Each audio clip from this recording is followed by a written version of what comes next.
Indians को ना English improvement पे थोड़ा काम करना चाहिए। अच्छा, ऐसा क्यों लगता है तुम्हें? कितने सारे लोग हमने रिजेक्ट कर दिए because they can't speak English, they speak so funny यार।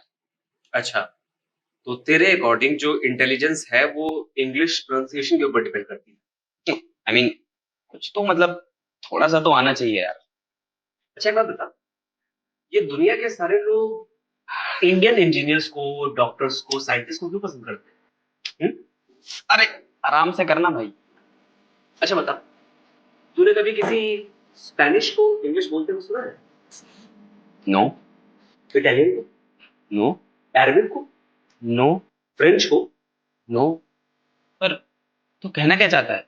मैं कहना ये चाह रहा हूँ मेरे दोस्त कि दुनिया की सारी लैंग्वेजेस और एक्सेंट्स की रिस्पेक्ट करो, लेकिन जो इंग्लिश का प्रोनाउंसिएशन है वो किसी इंटेलिजेंस का पैमाना नहीं है। आई बात समझ में? बात तो सही कह रहा है। चल थोड़ा और दबाना अच्छे से। गलत बात नहीं। अरे भाई मजाक मत कर यार।